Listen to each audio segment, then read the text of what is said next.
are in for a treat today, everyone. I don't know about you, but I'm always looking for ways to generate leads for my business, get more high quality leads. And there's so many ways to do this. Have you ever considered doing it with email? Have you considered it with Facebook? I'm excited to have Doug Morneau here, who is an author, speaker, and host of Real Marketing Real Fast podcast. And he's going to be sharing with us ways we can get more leads for our business.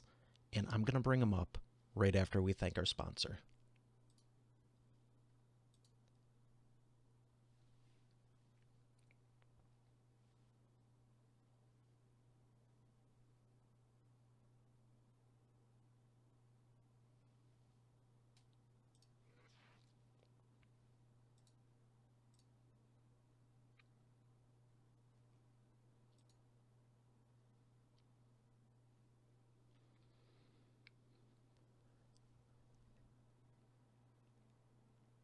Here he is, ladies and gentlemen, Doug Morneau. Doug, how are you feeling today? No, I'm feeling good. Thanks, Mario. I'm excited for you to share about leads and marketing because so many people, I can't think of a single business right now that couldn't benefit from more leads and higher quality leads. Would you agree? Yeah, I totally agree. I mean, I think sales and marketing obviously is super important to the company, but making sure that you've got good quality, qualified leads is kind of lifeline of the business. Out of all the aspects of business, what made you want to go down this path? Um, to be honest, it wasn't something I had entirely planned. I mean, my goal really was to be an entrepreneur. I'd seen my grandfather be quite successful at what he had done. My dad was not in the, he wasn't self-employed. He worked for the city, and I just had a desire to do this. So, I mean, I've transitioned my business and I've changed a bit with the times. I really started with general marketing and direct mail, and then as the digital age came in, I mean, you can see I've got gray hair. So yes, direct mail. And then as the digital moved along, I just moved with it and, try to be plugged in and try to be, 6 months to a year ahead of the marketplace testing stuff. Well, I appreciate the jokes you're making, but I actually want to talk about the direct mails because so few people. Let me not pigeonhole that, but I would say there's a lot more people now. I mean, I was saying this 10 years ago when we were doing direct mail, but so many people don't want to try it or do it, and it's such a good thing. What would you say the pros of direct mail are versus the cons of not doing it? Well, there's less competition. So if you're thinking of your advertising message, all you need to do is log on to any of your favorite social media platform, and you'll get all the regular traffic, if you want to call it that, from your friends and the people that you're following. But then you also get bombarded with advertising. And then just think for a minute when you go to your mailbox. How many pieces of, now I'm talking about direct mail. I'm specifically talking about addressed direct mail. And typically what we do is first class. So how many first class letters do you get that have a stamp and have your name on the front? Um, I can't speak for you, but for me, not very many. Well, I'd have to agree. It's far and few between. And I know the shift around the 2000s was everyone was transitioning to direct mail and they're like, "Oh, we can do email. It's so cheap, it's so inexpensive." But now everyone's doing it and the marketplace is crowded. Then it was Facebook, LinkedIn, and they all still have their place and everything. Yeah. But I think people forget there are billion-dollar companies that were built just a few years before the internet. How did they do it is the question I ask myself. Yeah, and we would often use digital to raise capital or to generate sales for clients, where direct mail is the ultimate goal. So we might want to do a direct mail piece, like a 15 or 60 or 16 page magalog that we'd mail out across the US, but do a million pieces of direct mail. So, at a dollar and a quarter at a piece, that's a big budget. So what we would do is we do all our testing on digital. That we do all our big sales would start with email, and then we would take the profits from the email and roll it into direct mail to take it to the next level. You just shared about three or four good expert authority insights that I could catch there, and you were saying test it first with digital before you roll it out with physical. Yeah, absolutely. I mean, I don't want to sound like an ancient dinosaur, but before we had digital, I mean, I would run test ads in the classifieds and run them to a phone and just count how many calls came in to test headlines for That direct mail. that's a good way to do it. Would you go to a local market before you roll it out regional or national? Yep, absolutely. And then now, obviously, we've got the ability with Facebook and Google to test headlines as well. And even in the email space now, I mean, I'm using artificial intelligence to test subject lines. So I sent my daily email went out today, and I think there was like 850,000 emails that my headline was compared against, and that gave me a score of opens, deliveries, and clicks. So there's a lot of technology that you can use today digitally that I think you can transfer into direct mail, or other mediums, or even writing ad copy. So it sounds like the best way to do this is really take the best of both worlds and leverage them. Yeah, and what I found really, and this is just my personal opinion, is that I haven't discovered any, the holy grail. There is no one way is the best for everybody. It depends on your situation, your market, who your target customer is. But what I have found is that when you couple several medias together, you have this multiplier effect, where it's 1 + 1 = 5 or 6 or 7 instead of 1 + 1 = 2. It's So my kind we of would math. Yeah, we would do, run email, run paid search, run Facebook ads, run video ads, do direct mail, do them all at the same time. We get a way bigger lift than taking any one of those items and putting 100% of our budget into one channel. Do you find that there's a better platform to test the ads with, Facebook versus LinkedIn versus Google versus YouTube ads, when you're talking on the strictly digital side? Um, this is going to sound a bit weird, but it's coming down to testing. Know who your audience is, and it really depends where your audience is. So, I'm a big Twitter fan, but if my audience isn't on Twitter, then there's no sense that me testing my offer there. I mean, one of the advantages of Twitter is that's where the media are. So if you want media coverage and you want to know where the reporters are, go there. But if that's not your target audience, find out where your audience is. Who your avatar is, what they do in the morning. When they get up in the morning, have a cup of coffee and a bagel. Do they listen to a podcast? So are they listening to your podcast? Do they listen to the radio? What websites do they go to? And if you get a really clear picture of what your potential customer does for their entire day, from the time they wake up until they go to bed, then it's very easy to select the media that you should be testing. Do you find that when you're talking to your clients, is it a hard sell to talk to them about direct mail? Because I know there's people listening that are going, maybe they've never tried direct mail, maybe they've tried it with no success, and of course, there's a lot of people who have had success with it. Do you find it to be a hard sell, or do you just explain the process and break it down for them? For some of them, it's definitely a hard sell, and some of them it's a hard no. Really? But that's no different than if you think back a few months ago. There were companies that said, "There's no way I'm going to have an e-commerce store." Guess what? Times changed. And so with direct mail, the other thing you need to remember is that, often in the marketing world, and I know it's the same around other industries, we say, "Oh, this is dead." And what we're saying is, because it's old, it doesn't work. And that's not necessarily true. Just because something is shiny and new, my clients aren't on TikTok. TikTok's new, but if I market my business there, my clients aren't there. So technology comes along and makes the old media better. So with direct mail now, you've got the ability to put a piece of tracking code on your website or my website. And when somebody visits your website, it can identify who that person is, and it can automatically send off a piece of direct mail based on the parameter. So if they spent a minute on your About Us page, it will put a postcard in the mail the next day with no intervention, without them having to fill out a form. So direct mail's evolved, if you look at it that way. That's awesome. I did not know that aspect of it. One of my favorite things to do with it is take a copy of my book and drop that in the mail to someone. I Sure. mean, that's good direct mail. Obviously, you're Yep. not going to do that to a million homes just for the first reason, but when you can automatically trigger that, let's talk about the distribution, because there's a lot of people who even ask me, as far as books go, when I'm publishing for them, they go, well, who's going to distribute these? Who's going to print them? And they Hmm. don't realize you can print on demand, or you can, like, that's really cool. You got my wheels spinning about that, where they click on your website and it will trigger a postcard. So how much of this process can you offload, where it's like, hey, let's just put it in place and you really don't need to maintain it anymore? Oh, that process I'm talking about is a total 100% outsource. So really you design what you want to be mailed out. You set the criteria, you install the tracking pixel, you decide what you want to spend on a budget. So let's say for argument's sake, I want to spend $1,000 US a month on this. You set your budget and it will send out the direct mail until you've reached your budget. So it's almost like a pay-per-click, um, but it transfers to direct mail.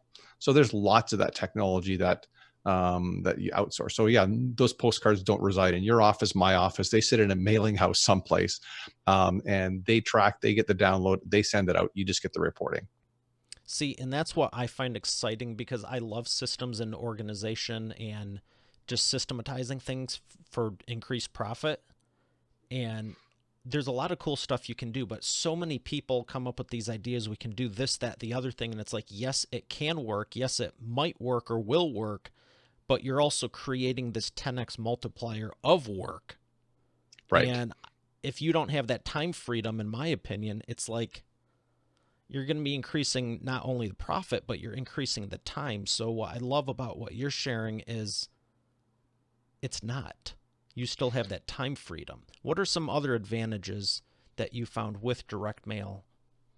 Well, like I said, again, it's very sophisticated now. You can create custom direct mail pieces. So, the envelope. My favorite way to send direct mail, honestly, is a handwritten envelope with a real stamp and a return address with no company name. I call it the sneak up approach. And if I'm going to, people go, well, my clients are CEOs of these big companies. Like, okay, I've done direct mail to those guys before as well. So if the envelope comes to them in a handwritten, a lady's handwriting, smells a little bit like perfume and says private, what I can guarantee you is the mailroom won't sort it out. His secretary won't open it. It'll show up on his desk. Now you can't do that at scale, but if you're gonna be super fine targeted and get to people, and then when they open the envelope, instead of having a brochure in there, it's your picture, attention getting headline, and then I follow a very basic copywriting rule, which is problem, agitate, solve. This is the problem you have. If you don't address the problem, it's going to get worse. Here's a solution, and then we will mail to that individual 3 to 4 times. Why not 5 or 6? I haven't tested that far. To be honest, the biggest payoff so far has come with letter 3. So that's sometimes it takes a bit of discussion with the client to convince them, hey, look, hang in there. Well, I didn't get all my money back on letter 1. That's right. You're going to get the biggest payoff. So my experience has been I get about 75% of my payoff on the 3rd letter because people are busy. No different than when you open your inbox or or somebody sends you a message on Facebook. You're busy. You put it aside.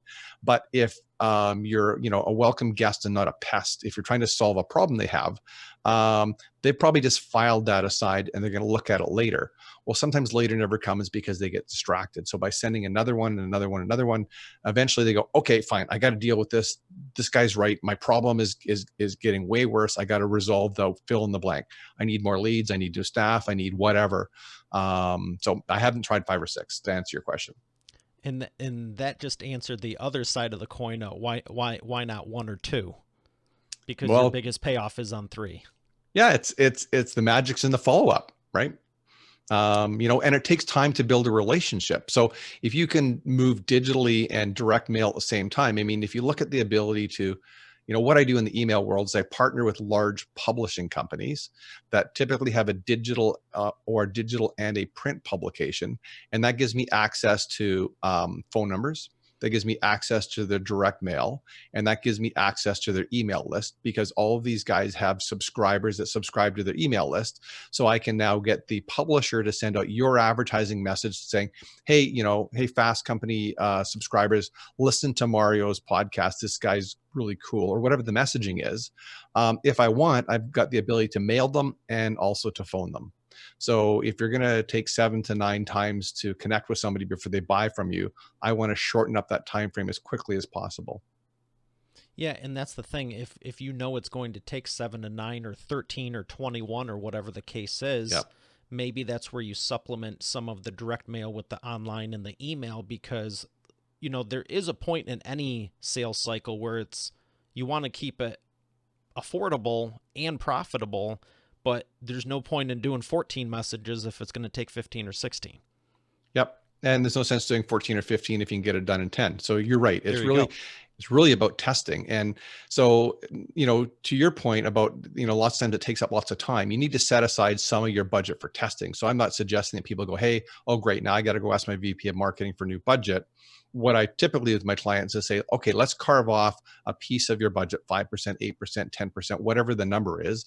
And let's use that just for testing.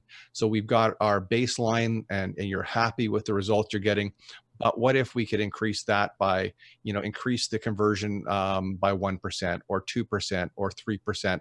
And if you can make those small little adjustments, and that becomes the new norm. So I'm always recommending test, test, test.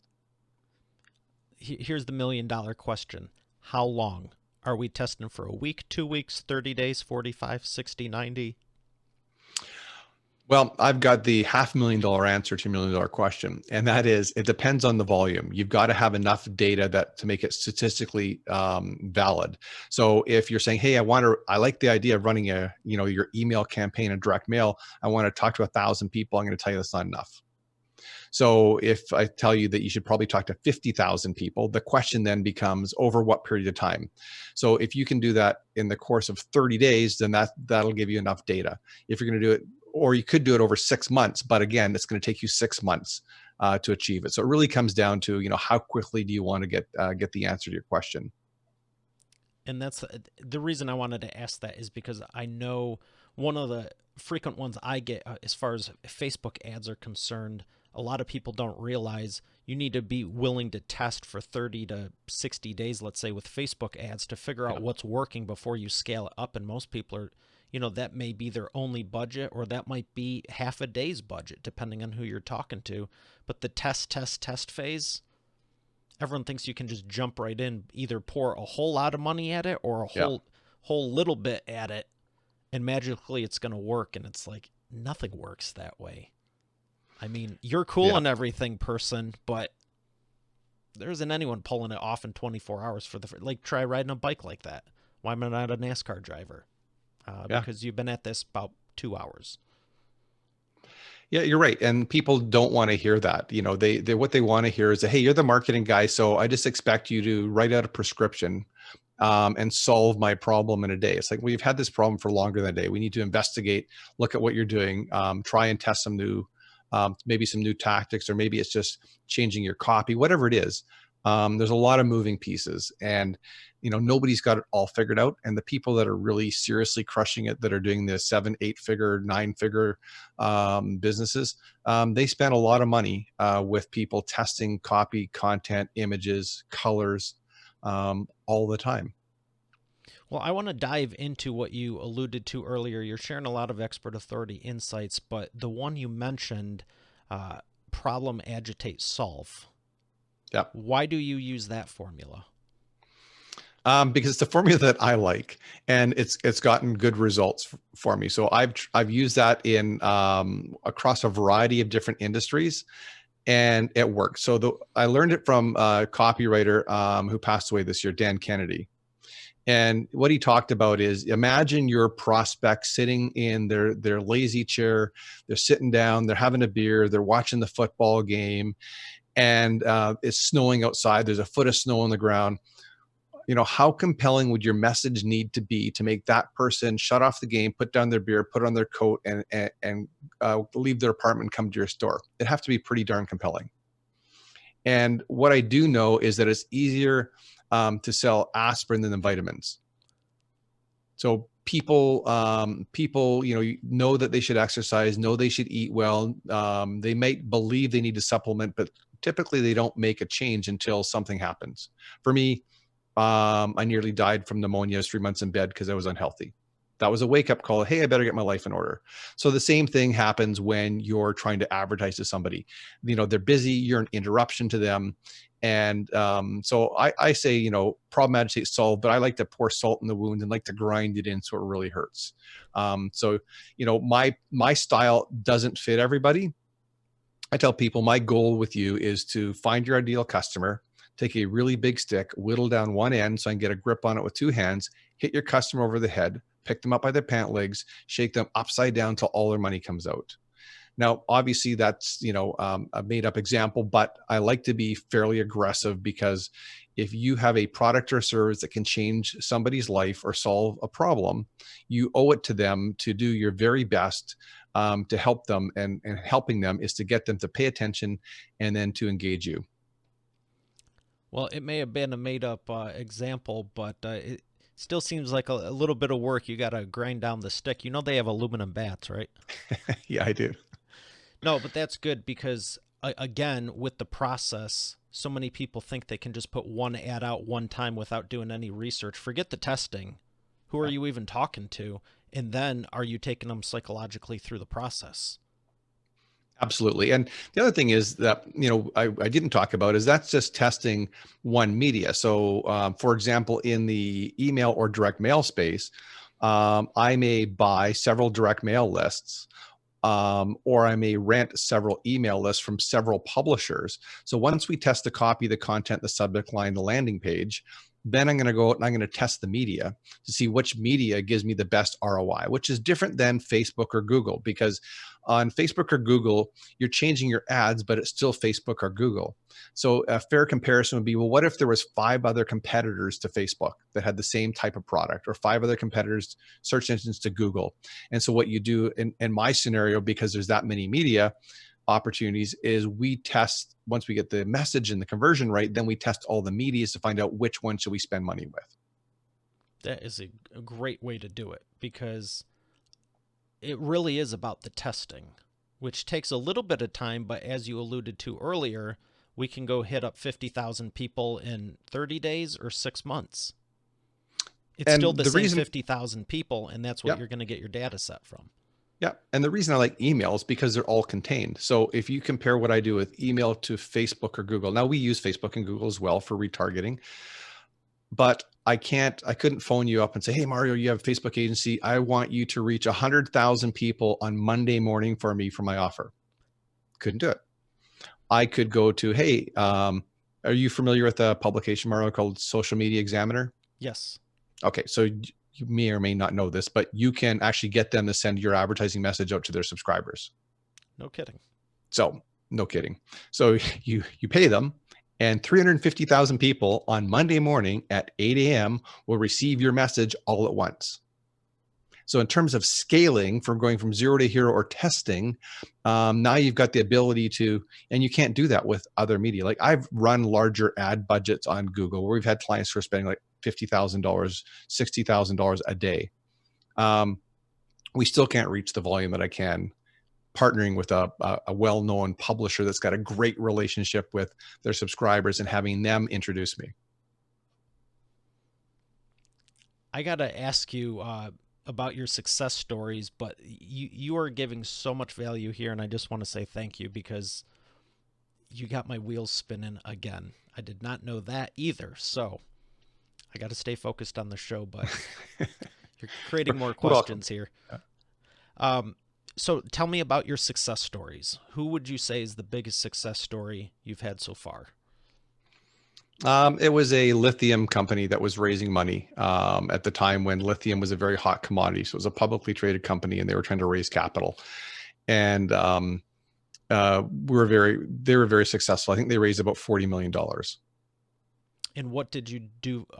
What process did you take them through?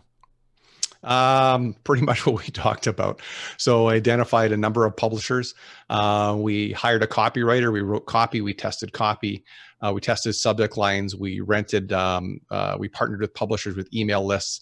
We sent out email. We did remarketing, retargeting on Google and Facebook. Wow, that's fantastic. So it sounds like they were pretty happy with what you did for them. Yeah, they were pretty happy. I mean, our the biggest opportunity we had for testing our media, to be honest, was the 2008 2009 crash. So all my clients were venture capital guys, money guys in the market. We were helping them raise money, and the market crashed. And so I did what my approach, the big stick, and hit them over the head. I said, hey, you should just double your budget. And I'll go back to the suppliers. I'll renegotiate all our prices. So a lot of the suppliers I deal with have still kept the prices at the half price that we negotiated back 2008, 2009. And so we doubled their budget, and they went, wow, that really worked well. What should we do again? I said, double it again. So we quadrupled our clients' budgets, and everybody won. The publishers won because they stayed in business. We won because we made money. Our clients won because they made money. Win, win, win. That's the way to do it. Yeah. Yeah. Well, I want to ask you one more thing. Actually, two more things, but one of them is another question, and it deals with the headline, the subheadline. You kept saying have an attention-grabbing headline. What is the format of an ad that you follow? So the process is, you have the problem, you agitate it, and then you solve it. But when you have the actual copywriting, what have you found works best as far as the format for the headline and then the rest of it? Well, I'll come back to the test again, but what I will typically do is I'll write out a bunch of headlines. So last night I was getting ready to publish my newsletter. And so I use this AI software, and I wrote 4 headlines, and the software told me that each of them were going to deliver subpar. So they were going to deliver 25% less results than the threshold. So I actually had to write a dozen different subject lines last night to find one that would produce it 80% better than the threshold. So don't think you're going to get it right the first time. I spent a lot of time writing headlines or writing subject lines, and it's not to be clickbait. I'm not talking about trying to trick somebody into opening something, whether it's email, direct mail, because if you do that and they open it and your message inside doesn't match your subject line or your headline, then you've lied to them, and they're going to know that right away. So it needs to match what you put inside. So again, spend some time. I would really recommend looking online for some copywriters. There's lots of tools that give you ideas for headlines. So see if I have Dan Kennedy's book here, Ultimate Sales Letter. There's a ton of headlines in here it'll walk you through all the formulas and the formats for the headlines. And he's got another one, the Ultimate Marketing Plan. Now you notice these are they're right beside my desk, because I refer to them. So I look for people that are smarter. I would say look at your direct mail, look what comes into your house, what intrigues you and gets you to open it, and copy those. I mean, really, can we write an original headline or subject line that hasn't been used and overused? I mean, the best headline I wrote or subject line I wrote last year was "I'm sorry." That was it for my subject line in my email. I got a ton of opens, a ton of feedback, but when you went inside, I was sorry. I had promised my subscriber list that I would mail to them once a week, and I was mailing to them once a month. So it was hey, I'm sorry. I promised this. This is what I'm going to do to rectify it. But they opened it. So the headline and the subject line have to match the content. Because you have that intrigue and it piques human curiosity. But like you're saying, you can't lie to them. It was legit Nope. for you. You can't Yeah. be mailing that out every week No, or every day or you can't. whatever. Well, we all get those messages in our email. Hey, I'm closing my shopping cart, last minute offers. Like, please give me a break. I mean, the urgency stuff that you're doing doesn't work because you're going to email me tomorrow. You've just told me you're taking me off your list. So one guy actually said, I'm taking you off my list. So I sent him back a note, said, thank you. And guess what? Next day, it's like, hey, you've got one more chance. It's like, seriously, dude, you have no credibility. Go away. So that's your take on those? Because I've asked people about that before where it's like, hey, we're doing the list, we're going to take you off. And I remember one, I had just joined after a conference a couple of years back, and about 30 days later, they were already purging it. I'm like, I just joined. Yeah. And well, there's a difference between purging. I mean, I haven't done what we'd call a reactivation email to my list, but now when I mail to my list, I don't mail to anybody who hasn't opened email in the last 60 days. So if you haven't do opened, 60 days, okay. Yeah, I do 60 days. And I encourage people to unsubscribe, and I'll tell you why. Because if you don't like the content that I'm sending you, unsubscribe so it doesn't fill your email box, saves you time. Don't let it just sit in your inbox or move it into the junk, because it affects the email deliverability. So Gmail is looking at how many times, how many of my subscribers have Gmail, how many people open it, how many people put it into junk without opening it, how many people move it into a folder. So they're watching all these actions, and that affects the ability for me to get my messages delivered to other Gmail users. So it sounds weird. I did a podcast on it. I have, please unsubscribe from my list if you don't like my style or my content. And I radically changed the way I wrote my newsletter to be super blunt and really short. And I thought, great, if people don't like my style, the best thing we can do is part ways. They'll find somebody else that fits with the way that they like to work. Wow, that's interesting. Again, thank you. Personally, I didn't know Gmail was going to that extent. I sent out an email last Christmas around how to increase your open rate. And Yeah, everyone was real intrigued by it. And it was basically purge your list and have people unsubscribe because it's probably been a year to 5 since you've done it. But the yeah, reality is you can double or triple your open rate just by purging the list and not keeping people on there from a decade ago. I didn't know absolutely. there's all these other things about it, but That's just when a people are like, glimpse. I got Yeah, 100,000 people on my list, it's like, yeah, but 0.01 are opening it. right. That's no And good. my opening rate's pretty consistently between 40 and 50%. Well, I got to step it up because I was excited I peaked over 20. I haven't seen that in 5 years. Well, here's another super simple tip that you can do without any money at all. So, most people, 75 to 80% of the people who subscribe to your list. So if someone's listening today on live and they go, hey, I really like what Mario's talking about, and they head over to your website and they sign up for your email list, they expect to get a welcome message. I haven't signed up for email lists, so full disclosure, I will, but I haven't. So I don't know if you send one, but most people expect them, and most marketers don't send one. And I'll tell you why it's important. It's because they expect it. So if you don't send it to them, you've already let them down. Secondly, it's the number one most open email that you're ever going to send to that person. So if you want to improve your deliverability, grow your list, get new subscribers, and send them a welcome message. You have new blood coming into your system, which is good for you and I as marketers or people listening. And because they open it, it's telling the Google gods and the Yahoos and AOLs and Roadrunners that this is good content because people are opening it and they're engaging with it. So one of the best ways you can do, or things you can do to improve your deliverability, is to grow your list. Send a welcome message. I normally tell people, I set my expectations out. I'm going to mail you this often. Connect with me on social. So it's a great place to ask them for something, to take another step. Here's a download. Connect on social, or here's a discount or a coupon. It works. Wow. I'm going to have to go check, to be honest. Well, I'll check when the podcast is over as well. Well, I appreciate everything you're sharing. We're going to go to the sponsor, but there's a fun little thing I started doing, and I like you're officially going to be the first one to see it. I call this the wheel of whatever. Okay. All right. Now we're going to pretend that the questions are already on it. And I have a couple because I've asked about who is someone you'd like to have dinner with? What would you do if you're president? Do you think the moon landing was real? There's one I think would be a good fit for you, and I'm curious what you think. How old do you think the Earth is? I have no idea at all. You don't? I don't. Seriously, I don't. Okay. I think I would guess and say that it's millions of years old, just based on artifacts and stuff they found, but I really don't know. Okay, that's fair. That's all.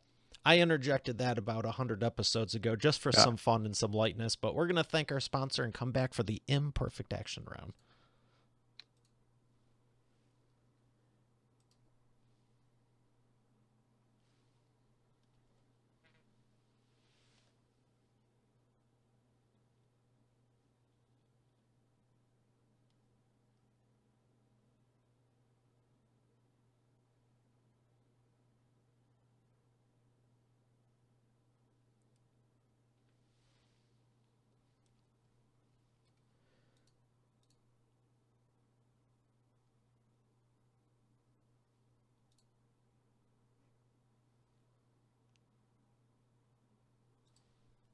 And we are back with the imperfect action round. Doug, are you ready to take imperfect action?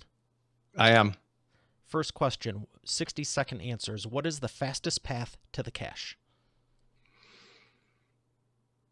Reaching out to your existing network, and asking people for feedback and help. Very good. 2, what is the biggest problem you see your prospects making and the fastest way they can fix it? They need to get out of their own way, and they need to realize that not everything's free. You need to invest in your business, which means your team, your advertising, your marketing. It's just the way it works. I don't think anyone has ever said that. I love that. It's true. That is awesome. Thank you. That's really You're welcome. Number 3, what is the best way to maximize customer lifetime value? I think you need to build a deep relationship with your customer and fully understand what they need and how you can help them, and in all areas. And if you can't help them in all the areas you need help, is to introduce other people. So you become the trusted expert and the go-to person. Very good. You mentioned two of them earlier, but what are a couple of books that have helped your business? Well, definitely Dan Kennedy's two books. Dale Carnegie's book, How to Win Friends and Influence People.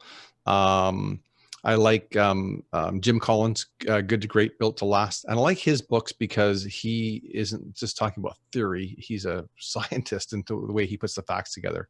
So they've been very helpful. Very good. Well, I appreciate everything that you've been sharing with us. Where would you like people to learn more? Just go to my branded website. It's just at Doug Morneau, MORNEAU.com. All the details, about my business are there. There's information about my books that are there. There's all my podcast episodes are there. I'm coming up to 180-ish episodes. So there's lots of resources there. Well, I appreciate it very much, Doug. You still got my wheels spinning, and I know Expert Authority World got a lot out of this. Well, I appreciate it. Thanks so much, Mario. Thanks for inviting me on. And I hope I was able to serve your audience. Absolutely. Well, Expert Authority World, we have another great episode here today. I'll see you tomorrow. Have a great day, and God bless.